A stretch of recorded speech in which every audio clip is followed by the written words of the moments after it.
It's Saturday morning. I'm sitting in front of my computer and I turn it on, and who do I see? Hello, Dewey Dewey, Freeman, Dewey Freeman. Oh my and goodness. I get to spend my next hour with Mark Sylvester. Thank you very much. We are the Elder Council, and it's been a week. It has been a week for sure, with weather, with changes, with and just want to share a little bit. And I'm actually not sure where this will go or where this needs to go. But I do want to share it with you as a friend, and a very good friend, and another man that I trust implicitly. Is that this week I have, as I hope everyone knows, I'm a therapist, and I work with individuals, families, and couples. And this week I've had three contacts from people, either two of them are former clients. One of them is a partner of a current client, where there's just been intergenerational sexual abuse, literally 3 generations of actually 4 that has just been exposed. And the contact I got yesterday was from a mother of a 20-year-old daughter whose boyfriend suicided, and their 2-month-old baby is in the hospital because of abuse and neglect. And I'm not 100% sure where to go with that this morning, other than that what I know is, there are men such as you, many of the men in the nation I know, Traver, Michael, that it's like, and even in my head, and I've done this for over 50 fucking years, it's like, what in God's name is somebody thinking when they're doing that? And it's, as a man and as a person and as a therapist, it's really affecting me a lot this morning. Not so much that I don't know what to do with it, not so much that I haven't seen it before, because I have. But it's like, the men I hang out with not only would not do that, they would do the opposite, which is being incredibly protective, incredibly making sure that everybody around them is safe. And so a couple of questions yeah, come to mind. Let's just go for it. One is, we've talked in the past about how you hold space for other therapists, and you train therapists, and you've been there. We've talked about that a few times, how you come in, you're the third responder to second and third responder. Right, exactly. That is accurate. Right. And so I have a few. One question is, what would you say to a therapist who came to you and said, man, my heart is heavy, this happened this week? What would you say to them? Wow, that's a great question. That's my job. That is your job, and you do it incredibly fucking well. That's one of the few million reasons I love you.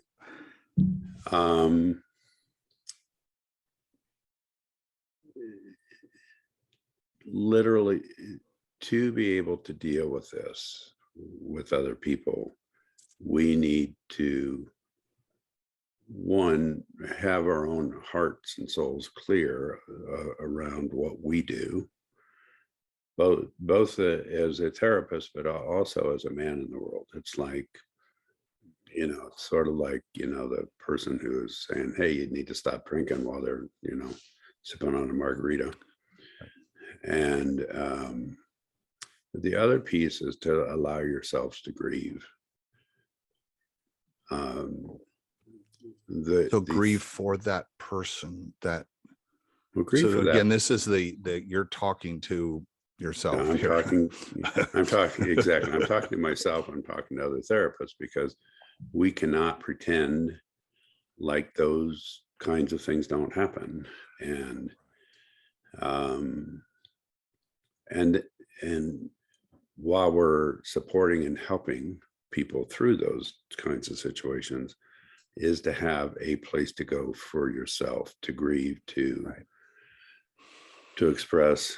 And in the therapy world, and this has been a piece that's been really interesting to me, and frankly particularly interesting in some of the stuff that I've been doing with Traver and Michael, and also you and Kimberly, and that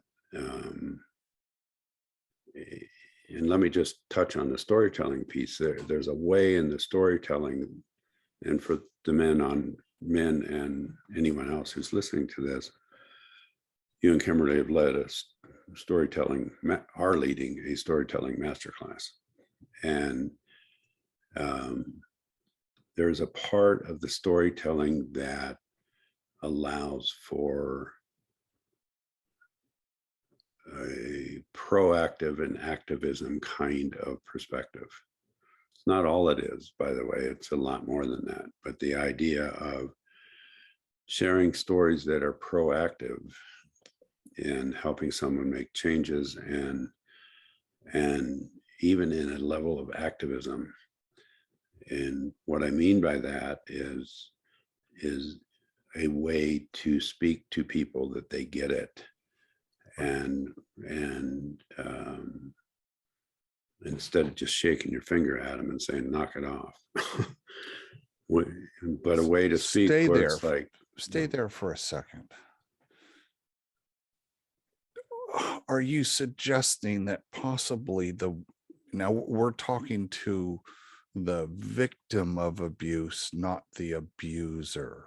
So there, I think there's two very different things, but let's talk about the victim or collateral damage or the relative or this, we're going to get into the intergenerational one because that's just freaks me out. What story? So let's back up. So what we teach in storytelling school is that there's a topic. The topic is this: you're either first ring or second ring out from an abusive situation. In the case of the mom and the daughter and the granddaughter, right? Second ring out. That's our topic. That's what the thing we had to solve. So there are probably 3 tips you have for mom, right? There's probably 3 things were you to think about it for half a second. These are the 3 things that are going to help her help her daughter. Okay. Help her right. daughter, and help which in the end helps the granddaughter. So in our world, we would say, attach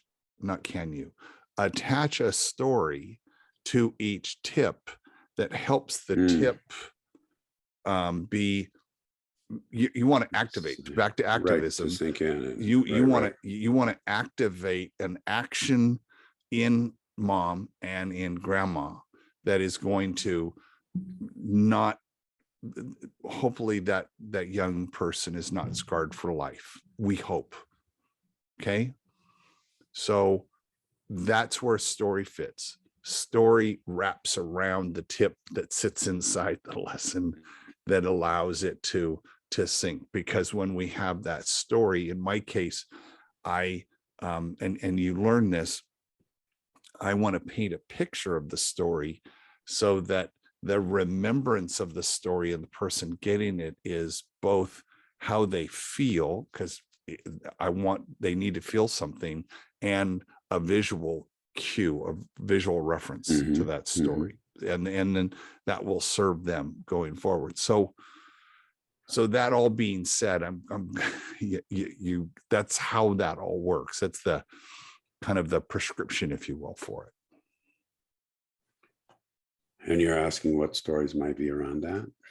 I'm just thinking that that might be the way for you today, as you, because I know as you're working, shoveling snow and mucking stalls and doing the things you do to take care of your life there in the mountain, that you might start to cogitate what those stories might be.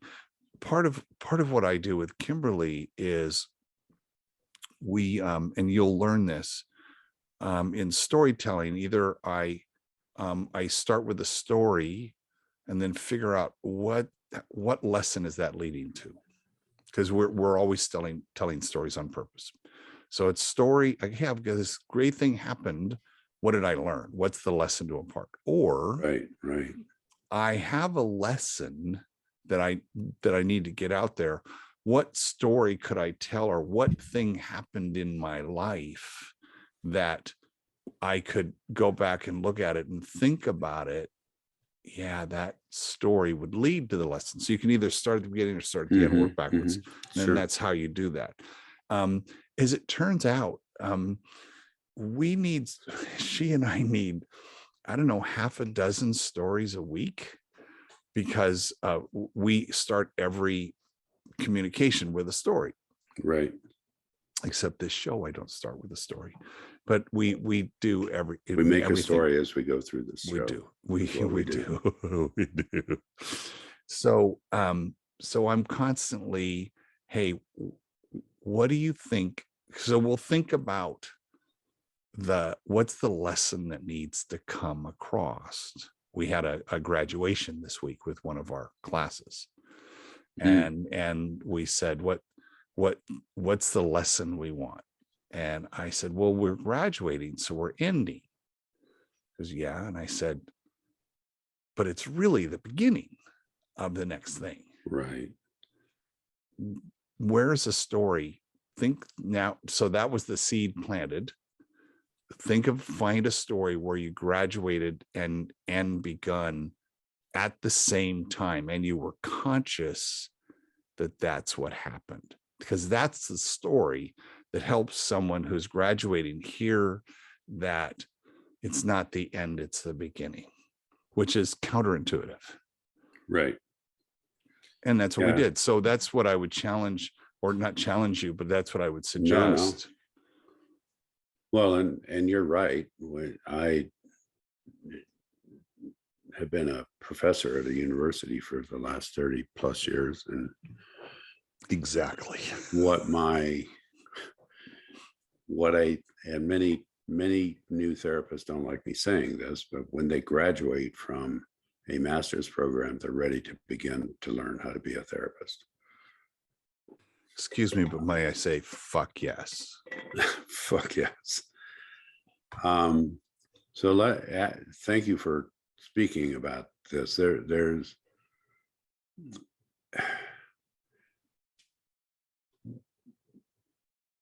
with every level of abuse that comes to me,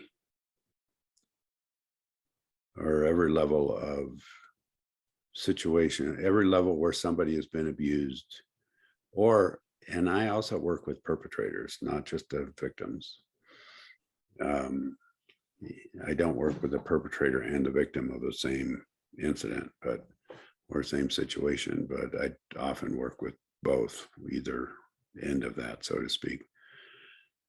There is always a place that process could have been interrupted way earlier.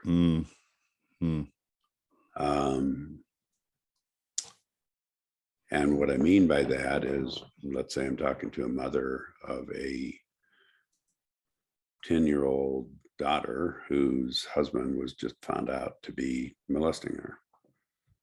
And the work that I'm doing with her, she just recently has been able to go back and go, oh my God, if I would have, my gut was this and my gut was that. No, I saw this. And someplace she knew literally years before. The same way when there is domestic violence, there's always a place where people go, oh, if I would have interrupted this, if I would have listened to my gut on that, if I would have, there's always that. And so my biggest, and I mean, I have some stories coming to mind, and around in horsemanship, a lot of what we look at is what happened before what happened happened. I think we've talked about that once before on here. We, I was introduced to the term for that. It's called it's called causal chain analysis. You're way fancier than I am. There's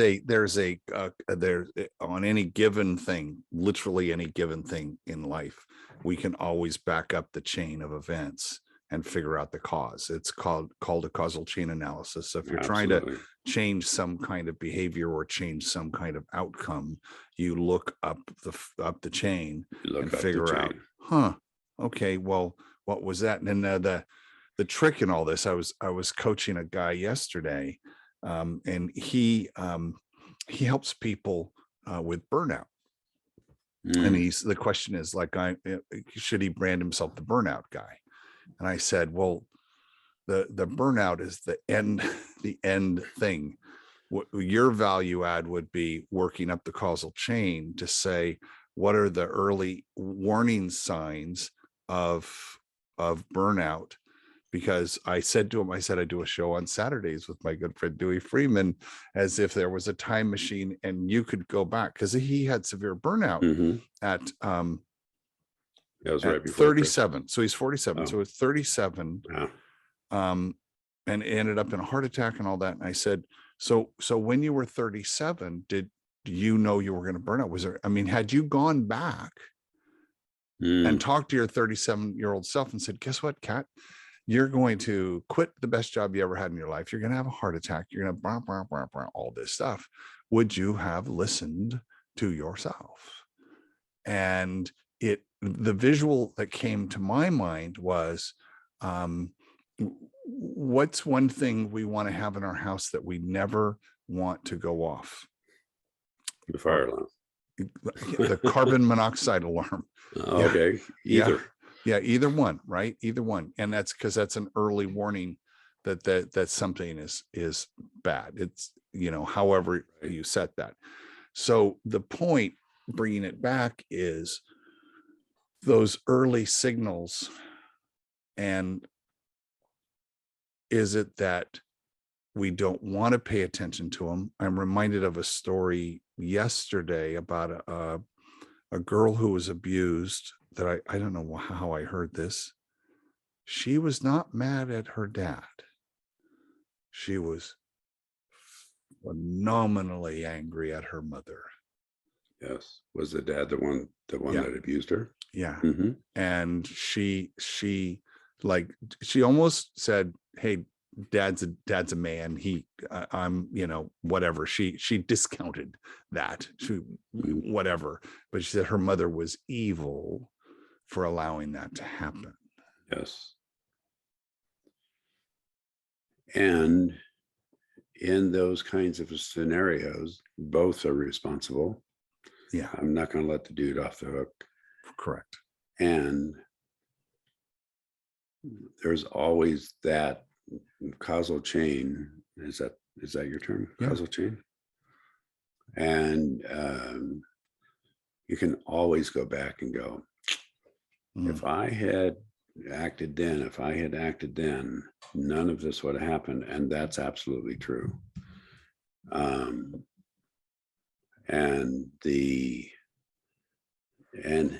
had somebody listened to themselves and believed themselves, so much would be different.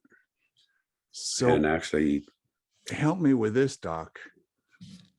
I don't believe in regrets, and I don't believe in anxiety. I don't believe in worrying about the past or worrying about the future.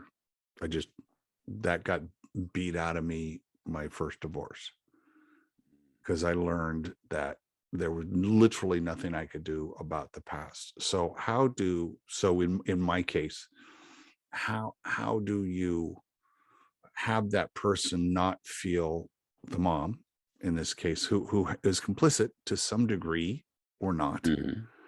Maybe she is unconsciously complicit. So there's conscious Right. complicitness, like we've talked about. So it could be Mhm. Mhm. unconsciously. Mhm.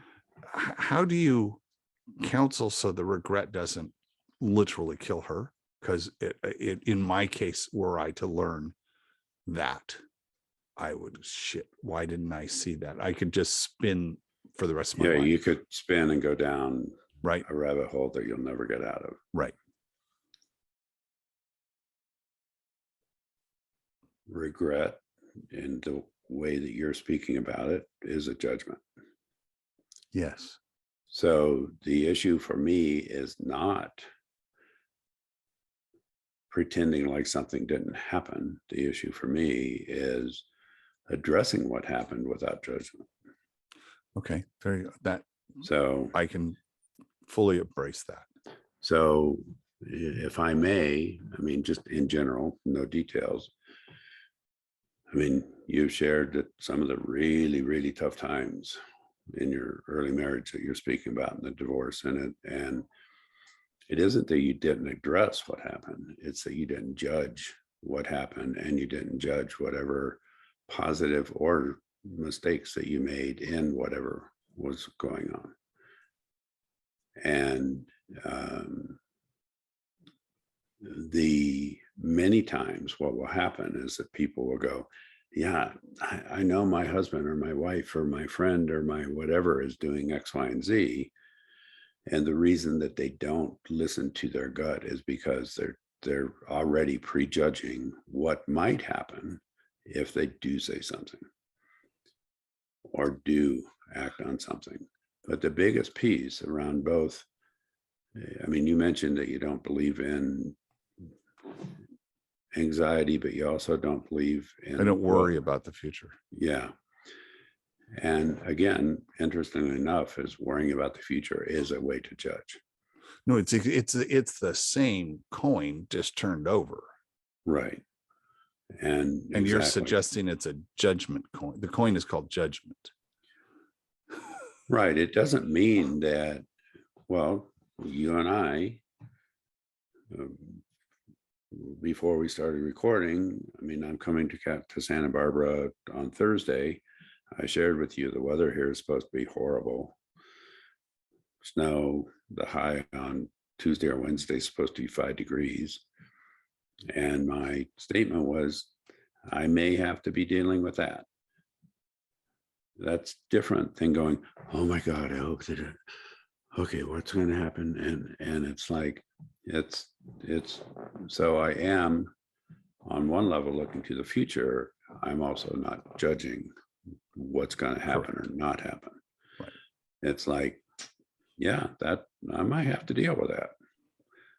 And actually, one of the things I said to Kimberly was, because she's going, yeah, that might be heavy duty. And I said, I don't know exactly what I'll do, but I know that I will not leave you in the lurch without help if you need help.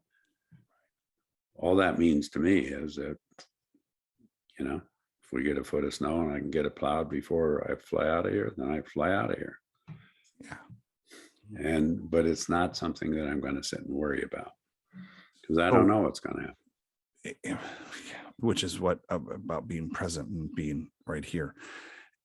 I want to change a little bit in the sense that this subject came up this morning, and I first applaud your ability to hold space for both people in this case, both a mom, a dad, and I'm sure an abused person. Mhm. And be able to not fall apart. I mean, that's why you've been doing this for, as many years as you have. Me, on the other hand, no, I'm seeing I have a judgment issue to deal with, because I'd be, fuck Mhm. you, dude. what the fuck? What is it that in your brain says it's okay to do that? Where, in what universe are you existing in where that impulse control does not exist in you? And you can do that knowing full fucking well what you're doing. And how do you live with yourself? That one, I'm right now, it brings deep, deep sadness to me. Well, here's the interesting part with that is I feel that too. And then what my process has to be is not judging myself for feeling that, Hmm. Hmm. which then allows me to move into the present and go, okay, this is what we're working with. Because in my, You have to get clinical. well, I have to get clinical and I have to get real. And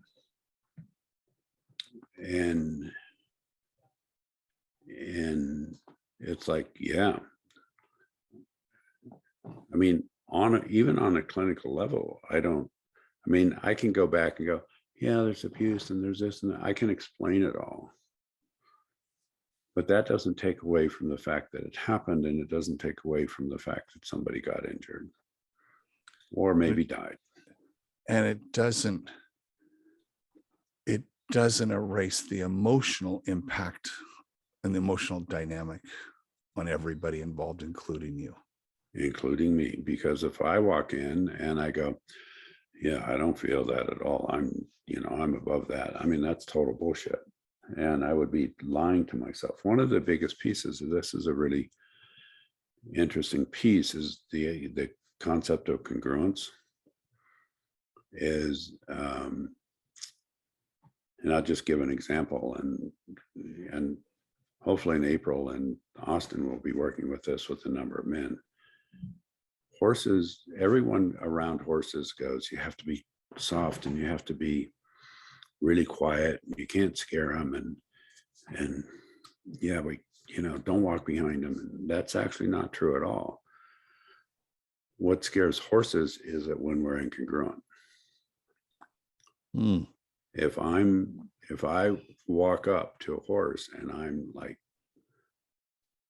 terrified inside, but I pretend like I'm not, that's scary to them. If I walk up to a horse and I'm terrified inside and I go, you're scaring, I think I'm going to die standing next to you. They go, oh, okay, you're congruent. Hmm. And that's the piece around, what you're asking is what happens for me as a clinician, and what it's like, yeah, I go, all of the feelings, it's like, what the fuck do you think you're doing? Or how could you have done that? And then there's another part of me that goes, got it. And if I judge myself for asking those questions, then that's when I get incongruent. Or I can go, I don't really get how people can do this. And no matter what has happened, whomever has done what, the way out is through relationship. And that's the only way out. And so if I'm sitting there judging anybody, I'm not able to be in relationship with them. So therefore, there's no way out for them or me. And we've talked about this. We've talked about we're on show number 37, my friend. And we've talked about relationship and creating space and holding space and doing all of those things. And that is just so you know, actually listen to this show. Me too. I've learned from the show um, at every interaction, I'm looking at it relationally. Exactly. Every I may be a little obsessed with it right now because it's very, very much front of mind for me that Mhm. in any situation, the reason I'm there and what I'm doing is just the stuff. It's whatever, it's the stuff. What's really important is the emotional connection I have with the person. And if Absolutely. there is an emotional connection, find a way to create one or create a space for one to happen, or actually ask a question, how are you feeling right now? Exactly. Just to create a space for them to go, oh, Mhm. it's okay for me to be emotional right now. That's a You bet. positive. That's not, it's positive. I want to go back when you said intergenerational sexual abuse and how this had happened 3, possibly 4 generations. I'm going to, I mean, I'd never heard of such a thing. However, we did a show. Actually, I invited you on to TEDx Santa Barbara to talk about the generational impact of COVID. And you had said it was going to be would be 3 generations. We talked about that. It was going to last. And that's stuck in Yeah, my the head. effects of that, Right. definitely. Yes. And so now you could say that the effects of abuse within the household would last. And I think we were talking about emotional and physical abuse, not sexual abuse, right? We're talking about because everybody was cloistered and clustered together through COVID and lockdown, and you're just hypercharging a situation where Yes. a relationship is blowing up. And so now we have a different kind of abuse that goes on for generations. And how help me understand how all of the people that were involved, it didn't get stopped over 3 generations, 4 generations, it's 80 years. Well, another great question. And just to put out there, it's probably more than 4 generations. I just don't know about the ones Okay. beyond. Um,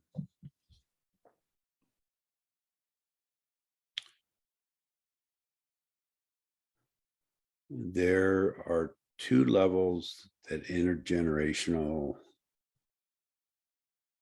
Well, actually, let me say it in a bigger way. I was going to say intergenerational trauma because there's a lot of work and talk out there, right, in the both coaching and therapeutic world about trauma. But it's not just trauma; it's sort of intergenerational anything, and it can be both positive and negative. That's a really important piece to put out here. Is if there are really positive things that happen in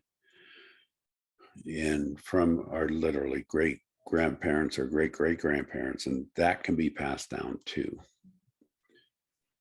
Um, so I do want to put that out there because there's so much talk about trauma and abuse and horrible things being passed down, and it's true. But that's not all that gets passed down. When we have really positive things happening and really positive messages being passed down, it that can happen too. And people really need to know that. There are 2 things, and there's more than 2, but for this podcast, I'm going to talk about 2. One is they're called interjects, which are messages that get passed down. And messages, the interjects are those kind of messages. Sometimes other people would, in the past, would maybe call them tapes. And you'll hear that a lot. It's like what tapes you're playing from your parents, or what tapes are playing, those kind of things. But there's 4 ways that, We go call ahead. them the stories we tell, The stories we tell. the Exactly. stories we're told. the stories we tell ourselves. I love that frame, because then it can, yeah. And as we've been talking, just so that you know, I've had like 4 stories running through my head. It's Good. like, Right. Make sure you write them yeah, down today. So the yeah, interjects, you said there was 4 things around there's 4, interjects. the spoken ones. So in this case, the spoken stories, the unspoken stories, the secret stories, and the somatic stories. Now, I'm going to call our listener who's been paying attention for 37 episodes that we talked about the 4 rules, the spoken Right. rules, the written rules, the unwritten rules, and the somatic rules Yeah, that we learned. And so so these have come back. yeah, there's an integration of all of this Yeah. work. And so those get passed down. The other thing, and this is out of, just so everybody knows, if you'd really like to dive into this, there's a researcher named Bruce Lipton, Lipton, like Lipton soup. And Bruce is pretty out there, but he's pretty amazing. The other person to really listen to at some point would be Wade Davis. Those are 2 amazing people. But Bruce Lipton's research, and other people's now, but Bruce was one of the pioneers, is that depending on those 4 stories, different genetic patterns get opened or not opened in utero and early on in our lives. Wow. Wow. So it's not just oh, my grandfather said this and my grandmother said that, and therefore my father, and it's like different genetic doors get opened and different genetic doors get closed around those different stories, and particularly the somatic ones. So let me see if I got this right. Go for it. So we've heard of nature versus nurture. So I am the way I am because of my DNA, or I am the way I am because of the situation I grew up in. I'm born with a personality, and there are some things I can change and can't change, et cetera, et cetera. We understand that. Right. What I got from you was that I could interject a story into my grandson, a positive story about how to deal with things. By the way, I'm hyper conscious of interjects with my grandson. Yeah, and it's actually introjects. Intro. Yeah. Intro. And so you introduce that. That's a way to put it. Yeah. And so, and I know that I know the power of memory. And so I'm so conscious of what I say, but I'm still very present with him. But I know that it could be very well true that he will say to his grandson, Pops told me, and he'll say something. Right. So I know that. Now, what I'm hearing you say, though, is that flips a bit in his body that gets passed through his DNA to his kids. Yes. Fuck. Wow. So yes, Wow. And genetically, we have our DNA, and then within our DNA are hundreds of thousands of genes. And actually, I don't know if it's hundreds of thousands. I'd have to go back, but in the Genome Project, are you familiar with the Genome Project? It was presented at TED many years ago. Yeah. And I'm trying to, well, I'm not going to say it because I don't know. It doesn't matter. The accuracy. It's a number, but there's a lot. A huge, it's a lot. Thousands upon thousands of genes. Yeah. Many of the studies, and I'll start with being in utero, is, let's say mom and dad, having babies, and all through the mom's pregnancy, the couple is arguing Hmm. and screaming. And actually, if you want to look, and Bruce Lipton did some of this research of ultrasounds of babies when parents are arguing, and the babies are jumping, and yeah, it's like crazy stuff. But that level of argument, for instance, will actually trigger certain genetic responses. If there's music playing and the parents Which we've heard, right? Which we've yes, heard. and the parents are really connected and intimate, and doesn't mean they don't have some agreement about, I'm too cold, I'm too hot kind of thing, that will create different genetic responses. And that will literally affect that personality of somebody coming out. So both nature and nurture are playing a role. But the way that I put it is that relationship is what plays the role, because relationship is both nature and nurture together.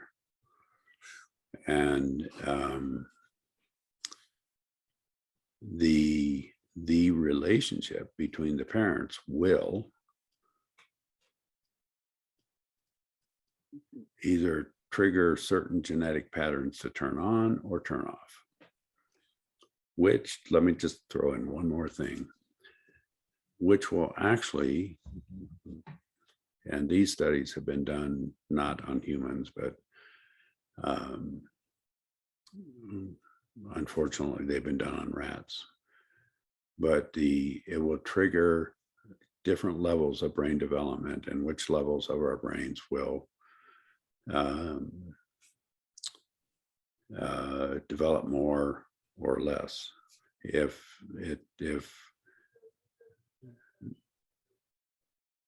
there is major stress and violence, the level of the part of our brain that is about fighting and protecting will get much bigger. This is how it perpetuates across generations. Exactly, how it perpetuates across generations. And in the studies, if there's kindness and enough food and warmth and attachment, then the parts of our brains that are creative and open and will be much bigger. Doesn't mean that they're not both there. It just means which one's more prominent. And that's the same way with humans. And so, yes, so it's both messages, but it's also genetics, and both of those get intertwined, but both of those are affected by relationship. I'm reminded of there's a sign that you'll see at our event next week, weather gods permitting, that says your message matters. Exactly. And that's what we're saying. I want to leave with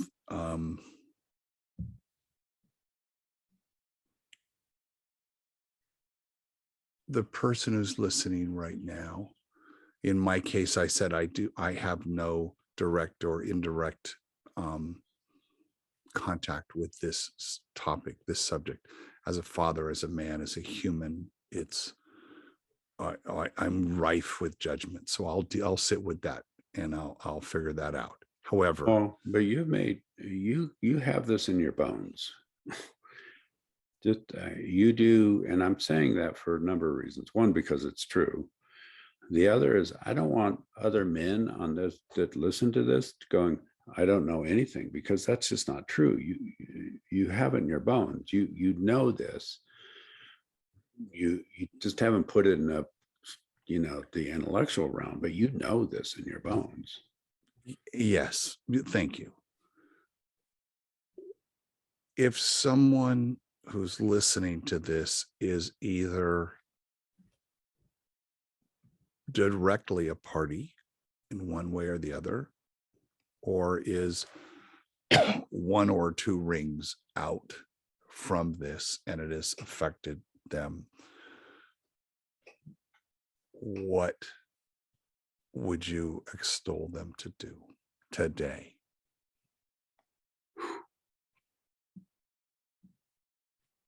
Find somebody to talk to, Okay. Okay. whether it be a therapist, a minister, a coach, and either like a life coach or a basketball coach if you play basketball. Find somebody to talk to. Find somebody to be completely honest with. Mr. Freeman, I hope we helped somebody today. I do too. I do too.